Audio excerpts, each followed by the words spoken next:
എല്ലാവർക്കും നമസ്കാരം. ഇന്ന് ഈ വീഡിയോയിൽ ചോദ്യോത്തര സെഷൻ തുടരുകയാണ്.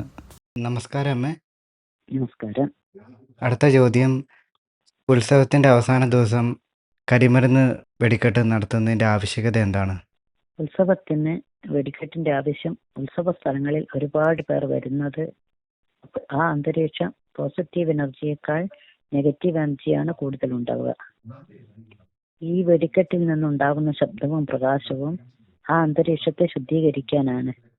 കൊറോണ സമയത്ത് പാത്രം മുട്ടി ശബ്ദം ഉണ്ടാക്കാൻ പറഞ്ഞതും ഈ ഒരു കാര്യം തന്നെയാണ്. ശബ്ദത്തിന് അത്തരം രോഗാണുക്കളെ നശിപ്പിക്കാനുള്ള ഒരു കഴിവുണ്ടെന്ന് പറയുന്നു.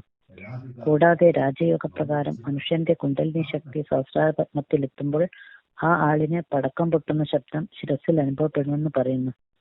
ഉത്സവവും അമ്പലവും ഒക്കെ മനുഷ്യ ശരീരത്തെയും മോക്ഷത്തെയും ഒക്കെ അടിസ്ഥാനമാക്കിയാണ് അനുഷ്ഠാനം തുടങ്ങിയതെന്നറിയാമല്ലോ. ശരിയമ്മേ. അടുത്ത ചോദ്യം, കൂടോത്രം എന്നത് സത്യമായ കാര്യമാണോ? അതെ, സത്യമാണെന്ന് തന്നെയാണ് അനുഭവമുള്ളവർ പറയുന്നത്.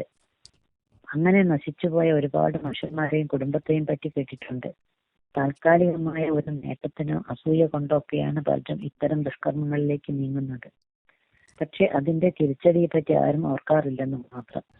താൽക്കാലികമായി ഈ ശത്രുദോഷം മറ്റുള്ളവരെ ഒതുക്കുകയോ കൊള്ളുകയോ ഒക്കെ ചെയ്യാം.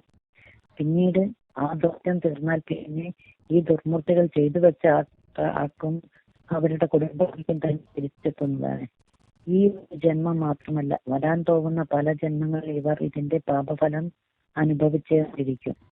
ചിലപ്പോൾ മനുഷ്യ ജന്മം തന്നെ കിട്ടാൻ ഏറെ വൈകിപ്പോവും. പാമ്പ്, ചേര പോലുള്ള ജന്മങ്ങളുടെ എഴിഞ്ഞു തീർക്കേണ്ടിയും വരും. അതായത് മനുഷ്യന്റെ മുമ്പിലൂടെ പേടിച്ച് ജീവിക്കേണ്ടി വരുന്ന ജന്മങ്ങൾ. താൽക്കാലിക സന്തോഷത്തിനു വേണ്ടി അത്തരം മാരണദോഷങ്ങൾ ആരും ചെയ്യാതിരിക്കുക. കൂടാതെ ഓപ്പോസിറ്റ് നിൽക്കുന്ന ആൾ നല്ല ഈശ്വരവിശ്വാസിയോ ദൈവാധീനമുള്ളവരോ ആണെങ്കിൽ ദോഷം ചെയ്തവർക്ക് തന്നെ അതിന്റെ ഫലം അപ്പോൾ തന്നെ അനുഭവിക്കേണ്ടിയും വരും. ശരിയമ്മേ. ഇത്രയും സംശയങ്ങൾക്ക് മറുപടി തന്നതിന് ഒരുപാട് നന്ദി അമ്മേ. ഇനി പുതിയ ടോപ്പിക്കുമായി അടുത്ത വീഡിയോയിൽ കാണാം.